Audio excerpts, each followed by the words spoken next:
नमस्कार दोस्तों, welcome to my YouTube channel multi blog. आज NX14 की जगह हम एक अलग टॉपिक के बारे में बात करेंगे। जैसे एयरपोर्ट पर ट्रैवल कैसे करते हैं, क्या क्या डॉक्यूमेंट्स हमें चाहिए, क्या क्या हमारे पास एरिया होते हैं, किस सीक्वेंस में उस एरिया को फॉलो करते हैं जिससे आप इजीली एयर ट्रैवल कर सके। आज हम इसके बारे में बात करते हैं। चलिए शुरू करते हैं। सबसे पहले देखते हैं कि हमारे पास एयरपोर्ट पहुंचने के बाद सबसे पहला काम हमारा होता क्या है। जैसे एयरपोर्ट जैसे हम लोग पहुंचते हैं, डिपार्चर गेट के पास एंटर करेंगे। ये रहा हमारा डिपार्चर गेट। डिपार्चर गेट पे आने के बाद वहां पे CSF स्टाफ होते हैं या फिर स्टेट पुलिस होती है, वो आपके चेक करते हैं क्या, टिकट्स। दूसरा, आपकी आईडी चेक करेंगे। दो चीज दोनों मैच करेंगे उसके, और आपके फेस के साथ मैच करेंगे। आपकी फोटो आइडेंटिटी प्रूफ होना बहुत जरूरी है गवर्नमेंट की। ये दोनों मैच करने के बाद अगर ये सही है डेट और टाइमिंग के साथ, तो आप एयरपोर्ट में एंटर कर सकते हैं। अगर नहीं है, मैच नहीं करती है, तो आपको रोक दिया जाता है। फिर आपसे पहले डॉक्यूमेंट्स मांगे जाते हैं, तब आप एंटर कर सकते हैं एयरपोर्ट में। ठीक है। जैसे ही आप एंटर करेंगे तो उसके बाद एक बड़ा सा हॉल आएगा, उसे चेक इन हॉल कहते हैं या फिर विजिटर एरिया कह सकते हैं। विजिटर एरिया किसी किसी एयरपोर्ट में होते हैं, विजिटर एरिया किसी एयरपोर्ट में नहीं होते, डायरेक्टली चेक इन एरिया होते हैं। ये होता है check in area. Check in area में एंटर करने का हमारा क्या पर्पस होता है। दो चीजें होती हैं चेक इन एरिया में। एक एक्सरे मशीन, ये एक्सरे मशीन है टोटल, ठीक। और दूसरा होता है चेक इन काउंटर्स, ये अपना चेक इन काउंटर्स है। क्या इंपॉर्टेंस है इनका, देखते हैं। जब भी आप अपना पैकेज जो ड्रॉप करना चाहते हैं, चेक्ड इन पैकेज जिसको कहते हैं, ड्रॉप करने के लिए उसके पहले स्क्रीन कराना होता है। तो पहले यहाँ पे हम लोग अपना बैग यहाँ पे डालते हैं, इसके अंदर ये रहता है, इस मशीन के अंदर। और स्टाफ जो होता है, सिक्योरिटी स्टाफ, इसे चेक करते हैं कि अंदर क्या क्या सामान है। कोई इन्फ्लेमेबल आइटम्स, कोई बॉम्ब या कुछ ऐसी चीजें जो एयरक्राफ्ट को नुकसान पहुंचाती हैं, ऐसी चीजें तो नहीं है इसके अंदर। तो उनके बारे में वो डिटेक्ट करते हैं। अगर ऐसी चीजें हैं तो वो चीजें निकाल दी जाती हैं और बाकी चीजों के साथ आप ट्रैवल कर सकते हैं। ठीक है। अब ये जैसे स्क्रीन होने के बाद अब आप क्या करेंगे, इस बैगेज को यहाँ पे ड्रॉप कर देते हैं।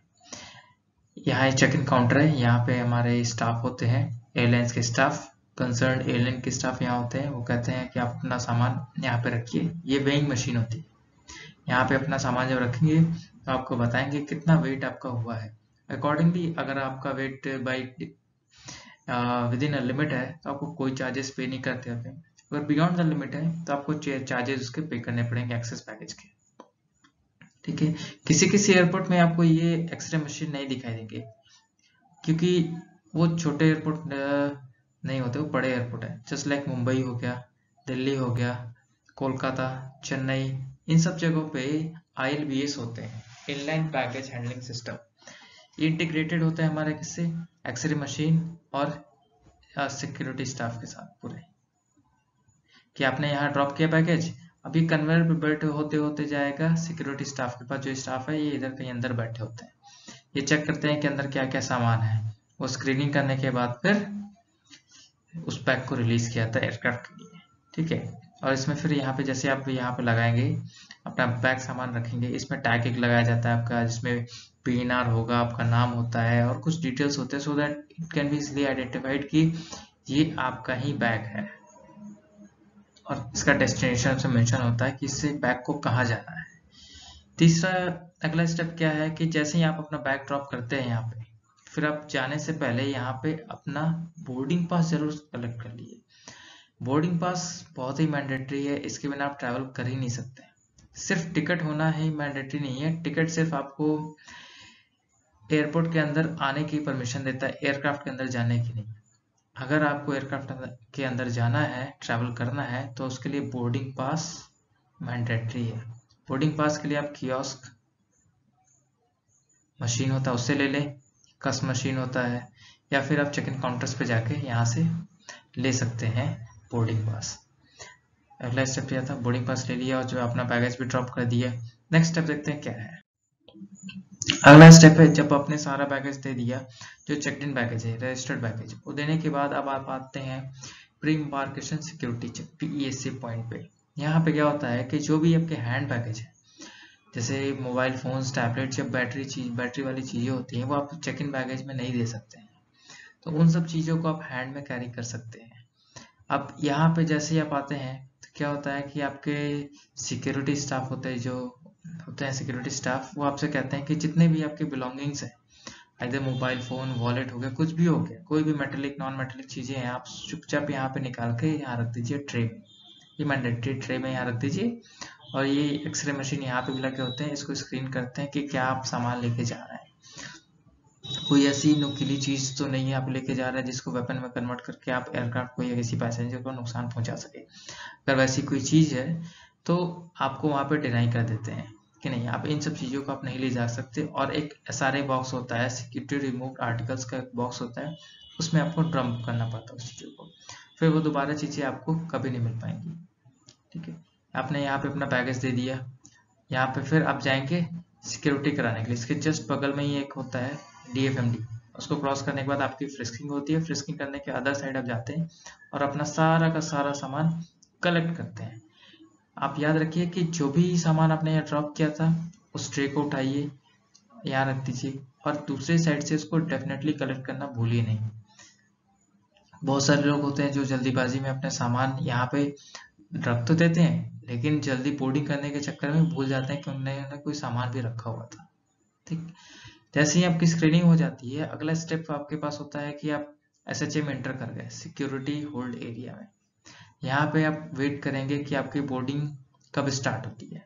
अनाउंसमेंट किया जाता है, जैसे दिल्ली एयरपोर्ट में, आप साइलेंट एयरपोर्ट है, वहाँ पे कोई अनाउंसमेंट नहीं होता है, आपको सिर्फ FIDS जिसमें इंफॉर्मेशन रहता है फ्लाइट्स के बारे में, आपको चेक करते रहना होता है कि कोई फ्लाइट आई है कि नहीं आई है, बोर्डिंग शुरू हुई है कि नहीं हुई है।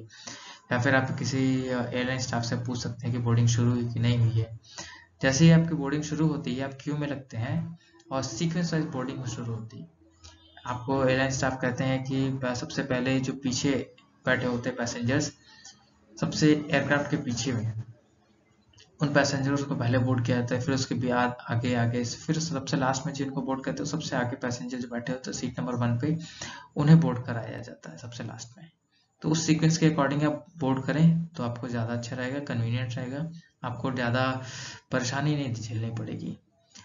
ये हो गया बोर्डिंग, और उसका बोर्डिंग करने के बाद सीधा आप एयरक्राफ्ट में बैठेंगे। ये रहा आपका एयरक्राफ्ट, आप सीधा फिर टेक ऑफ के लिए रनवे पे जाएंगे। डोर क्लोज होने के बाद सीधा रनवे पे आप जाएंगे, टेक ऑफ करके आप डेस्टिनेशन पे पहुंच जाएंगे। ये तो रहा आपका डिपार्चर का। सिमिलर तरीका होता है अराइवल के लिए। चलिए, अराइवल्स में क्या होता है, आपका एयरक्राफ्ट लैंड हो गया, ये रनवे लैंड किया और यहाँ पे एप्रन में आया टैक्सी करते हुए और यहाँ पे खड़ा हो गया। ठीक, अब ये बताया था एक PBB के बारे में आपको, PBB ऐसे कनेक्टेड होते हैं। तो ये कनेक्शन होने के बाद यहाँ से पैसेंजर सारे के सारे डीबोर्ड होके अराइवल हॉल की तरफ प्रोसीड करते हैं। उससे पहले जैसे ही आपको एयरक्राफ्ट लैंड होता है, कैबिन क्रू आपको कुछ अनाउंसमेंट करते हैं कि आपका जो इम्पोर्टेंट जो लगेज है, चेक्ड इन बैगेज है, वो किस बेल्ट पर आएगा। तो आप उस चीज को जरूर से ध्यान से सुनिए कि आपका लगेज किस बेल्ट पे आने वाला है। छोटे एयरपोर्ट पे तो कोई परेशानी नहीं होती है कि 4-5 बेल्ट होते हैं या 10 बेल्ट होते हैं, तो आप इजिली यू कैन आइडेंटिफाई कि आपका सामान किस बेल्ट पे आ रहा है, FIDs में आपको शो करता है। जैसे, लेकिन बड़े एयरपोर्ट में आप क्या कर पाते हैं कि आपको 50 बेल्ट होते हैं, आप हर एक बेल्ट पे जाके देख नहीं सकते हैं कि आपका सामान किधर है। तो इसीलिए कैबिन क्रू क्या करते हैं कि अनाउंसमेंट करते हैं कि आपका सामान जो है, चेक्ड इन बैगेज है, रजिस्टर्ड बैगेज, वो किस बेल्ट पे आने वाला है। ठीक, तो आप उसको जरूर से ध्यान से सुनिए।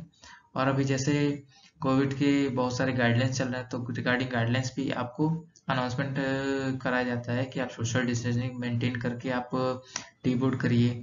आपके जो PP किट्स है, फेस मास्क है, फेस शील्ड है, उसको येलो कलर के डस्टबिन में, या फिर कोई भी इंफॉर्मेशन है जो मैंडेटरी है, जो आपके लिए बेनिफिशियल है, वो सारे अनाउंसमेंट कैबिन क्रू यहाँ आपको कर देगी।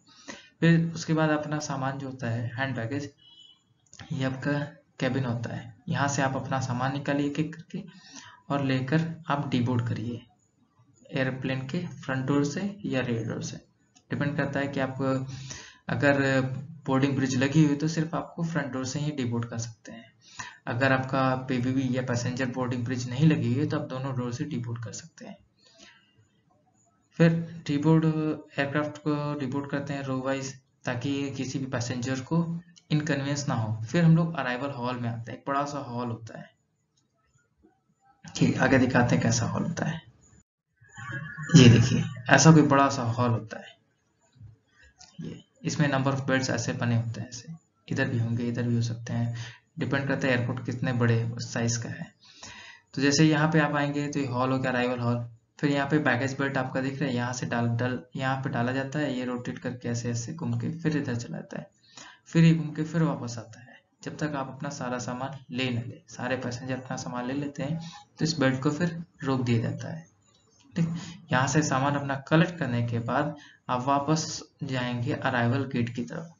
यहाँ इस अराइवल गेट से अंदर से आप बाहर आएंगे, और बाहर अगर आपकी कोई गाड़ी खड़ी है, लाइक कोई या फिर कोई टैक्सी खड़ी है, वहां से आप अपना सारा सामान लेके घर जा सकते हैं। तो ये था एयरपोर्ट में ट्रैवल करने का तरीका। मैंडेटरी चीजें क्या है कि आप डिपार्चर में जब भी आप एयरपोर्ट पे एंटर करें तो आपकी आईडी प्रूफ, टिकट होना बहुत ज़रूरी है, और फोटो आईडी प्रूफ ज़रूरी है। बिना उसके आप एयरपोर्ट के अंदर एंटर नहीं कर सकते हैं। फिर ट्रैवल करने से पहले कुछ कुछ रिस्ट्रिक्टेड आइटम्स होते हैं जो हैंड बैगेज में ही ले जा सकते हैं, चेकड इन में नहीं ले जा सकते हैं। कुछ चीज़ें होते हैं जो सिर्फ चेकड इन में जा सकती है, हैंड बैगेज में नहीं जा सकती। तो इन सब चीज़ों के बारे में एक बार ज़रूर आप देख लीजिएगा। आप अपकमिंग वीडियोस में मैं आपको ज़रूर बताऊंगा कि कौन कौन सी चीज़ें जो हैंड बैगेज में जा सकती हैं और कौन कौन सी चीज़ें जो है चेकड इन बैगेज में जा सकती हैं। तो आज के लिए बस इतना ही। नमस्कार।